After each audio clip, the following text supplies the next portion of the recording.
Biyya Arabaa wanni miidhee inni guddaa waan tokko jira. Icciitii jabaatu jira. Shamarran keenya waa hedduun waan garagaraatiin gola ormaa keessattis miidhamaa jiru. Kun maatiidhaan, kun obboleessaan, kun hiriyyaa jaalalleedhaan jechuudha. Inni maalidha beektu? Soba jechuudha. Nuti shamarran biyya Arabaa soba baay'anna, sobuu guddanna. Inni sun immoo baay'ee tokko nu miidhaa jira. Ashama harka fuunee kabajamtootaa fi daawwattoota keenya nageenyi koo kan jaalalaa fi kabajaa bakkaa fi lafa jirtanitti isiniif haa baay'atu. Anis obboleettiin keessan bakkaa fi haalaan jirutti Waaqayyoof galannaa ga'u nagaa fayyaa keetidha. Egaa warroonni mana kanaaf haaraa ta'an sabiskiraayib laayik gochuudhaan gara maamila keenyatti dabalama asumarraan sheer godhaa isiniin jedha. Warroonni duraan wajjin turtan ulfaadhaa galatoomaa jecha har'allee viidiyoo adda ta'e tokko qabadhee isinii dhiyaadhee jira. Isinis na jabeechaa isiniin jechuu jaaladha. Innis waa'ee shamarran keenya anaan dabalatee waa'ee shamarran biyya Arabaa ilaalchiseeti jechuudha. Viidiyoon kun numa fayyada waan ta'eef dhaggeeffadhaa isiniin jecha. Egaa shamarran keenya baay'een hedduun isaanii miidhamanii kan miidiyaa kanarratti bu'aan argina. Kan hundi isaaniitu kan bu'an malee kan miidhaman malee kan kolfan shamarran keenya kan kolfan arguun yoo barbaadan nama 10 hin guutu jechuudha. Baay'een isaanii gubbaa kanarratti ol baanii dubbachuu baatanis keechi isaanii warroota madaa ta'edha jechuudha. Inni isa kanaan maaltu nu miidhe, maaltu nu gochise, akkamitti nu miidhe yoo jenne gadi fageenyaan ilaalu soba jechuudha. Sobatu nu miidhe jechuudha. Sobni inni tokkoffaan fakkeenyaaf yoo maatii keenya ta'e maatiin keenya mee suuraa keessa nu ergii, suuraa kee barbaannee si yaannee nuun jedhu.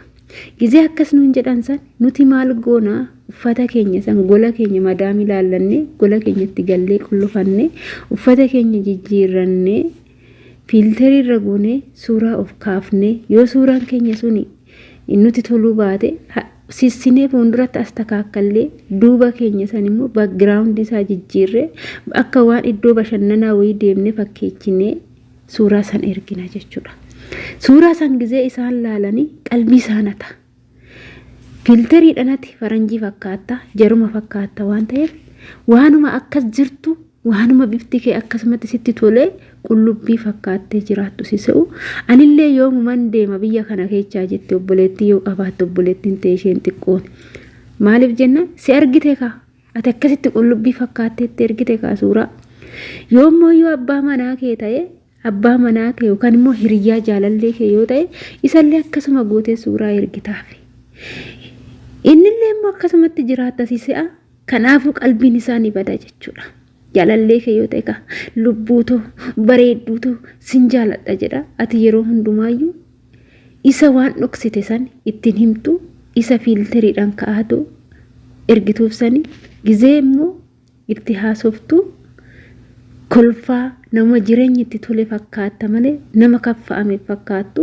Akkasumas yeroo viidiyoon na daawwale sin jedhu iddoo sii mijatu iddoo haala mijataa laaltee iddoo ibsaan sii mijatu laaltee viidiyoon isaa daawwaltaa jechuudha malee idduma argite ittiin daawwaltuu fi maatiidhaafis akkasumatti kuni miidhaa guddaa ijoollee keenyarraan kan ga'e isa ijoodha jechuudha. Tokkoffaan isa kanaa jechuudha. Maaliif jennaan dhugaa jirtu.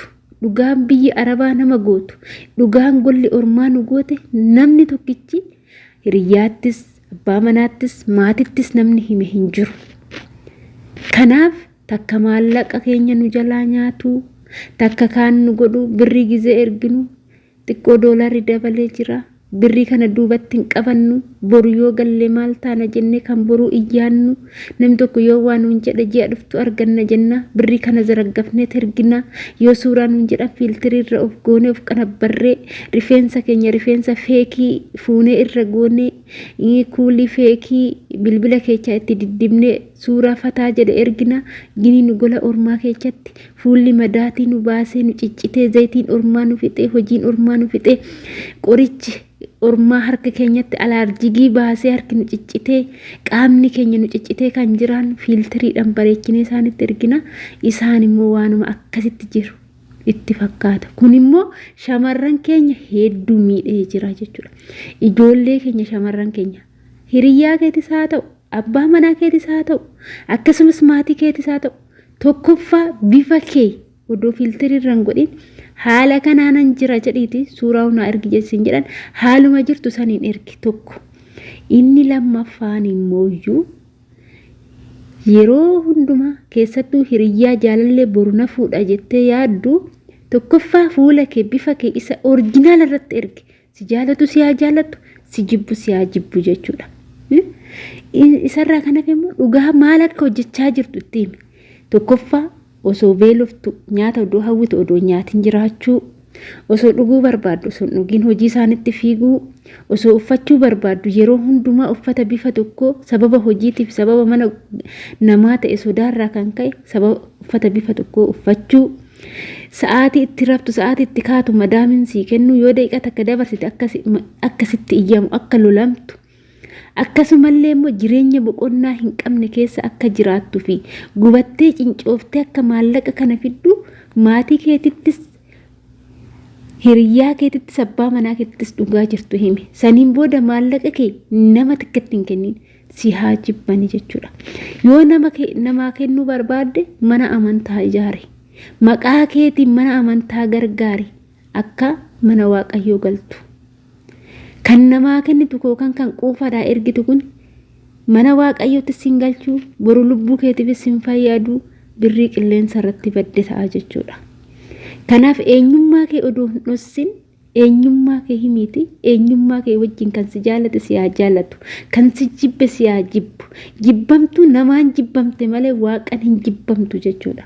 Kanaaf shamarran keenya ofii keechanii dhiiga tufaa gubachaa hojjechaa keessattuu warroonni jaalalleedha jettanii dhiiran attaalamtanii isaa jettanii na fuudha jettanii mana ijaari jettanii jaalattanii maallaqa irratti ergitan kana godhi jettanii maallaqa irratti ergitan in fuutu moo sin fuudha ittiin erginaa bakka sinaa fuudhu haa dhiisu haa deemee fuudhu kan barbaade jechuudha.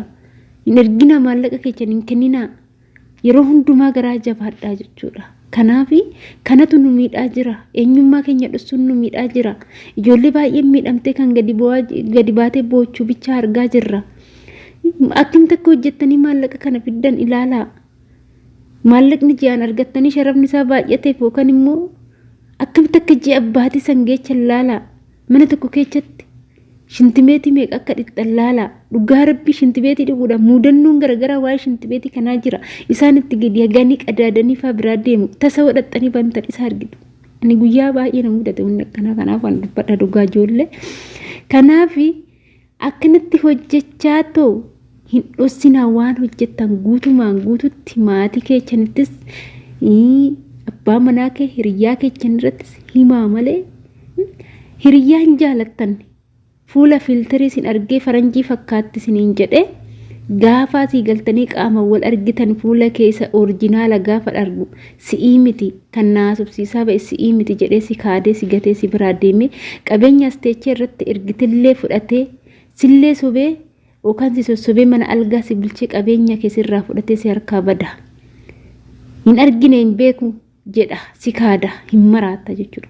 Kanaaf tokkoffaa irratti shamarri jechuudha. Asii yoo galtan dhiira booletti qaxartanii booletti algaa qabattanii wajjin bultan. Inni itti aanummooyyuu dhiira tokko jaalattanii odoo isin fuudhin boru wal fuuna jettanii maallaqa irratti ergitan akka isin jaalatuuf of qottobaa jechuudha shamarran akkasii. Haftan dhaabbattanii haftani jechuudha. Warroonni fuula keechan uffatanii filteriidhaan ergitani. Gaafa asii galtanii boolee dhaxxa singatee sin dheecha jechuudha. Dhugaa keechan gaafa bare. Kanaaf yaa ijoollee keenya dhugaa jirtuun jiraadha. Somni guddiseen nu miidhaa jira. Somni guddiseeti ijoollee teenya miidhaa jira. Hin sobinaa siniin jechuu jaaladha. Ani obboleettiin keessan viidiyoo koo asumarraa nan goolaba. Yoo nan balleechaa qabaadhe, yoo dogongora qabaadhe dhiifama naa godhaa. Na uffalchaa siniin jechaa hanga viidiyoo biraatti walitti deemnutti turtii gaarii siniif haa ta'u. Bye.